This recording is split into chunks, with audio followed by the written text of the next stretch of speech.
સત્યની સાથે જનતાનો અવાજ। આપ જોઈ રહ્યા છો 24 ન્યૂઝ નેટવર્ક। તાજા સમાચાર, ઝડપી અપડેટ અને સચોટ માહિતી 24 ન્યૂઝ નેટવર્ક સમાચાર સૌથી પહેલા। અરવલ્લી જિલ્લાના મોડાસામાં આવેલી આદર્શ નિવાસી શાળા કન્યા ખાતે આજરોજ અત્રેની આદર્શ નિવાસી શાળા કન્યા મોડાસા ખાતે કન્યા કેળવણી મહોત્સવ અને શાળા પ્રવેશોત્સવ 2026ની ઉજવણી કરવામાં આવી। કાર્યક્રમના મુખ્ય મહેમાન અરવલ્લી જિલ્લાના નાયબ નિયામક અનુસૂચિત જાતિ કલ્યાણ કચેરી ચેતનાબેન ચૌધરી, અતિથિ વિશિષ્ટ તરીકે અરવલ્લી જિલ્લા સામાજિક ન્યાય સમિતિના પૂર્વ ચેરમેન રેખાબેન રાઠોડ અન્ય મહેમાનો હાજર રહ્યા। મુખ્ય મહેમાન શ્રી ચેતનાબેન ચૌધરી તરફથી બાળકોને ભેટમાં ચોપડા, પેન અને શિક્ષણ કીટ આપવામાં આવી હતી તથા રેખાબેન તરફથી પણ ચોપડા આપવામાં આવ્યા હતા। દરેક મહેમાનોએ પ્રસંગને અનુરૂપ પ્રવચન કર્યું હતું અને આજના યુગમાં શિક્ષણ અને કન્યા કેળવણી વિશે માહિતી આપી।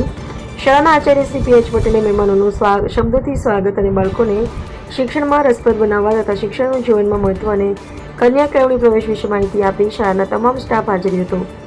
શાળાના શિક્ષક શ્રી સતીશભાઈ રાઠોડે તમામ મહેમાનોની આભાર વિધિ કરી હતી। રિપોર્ટર રસિક પટેલ।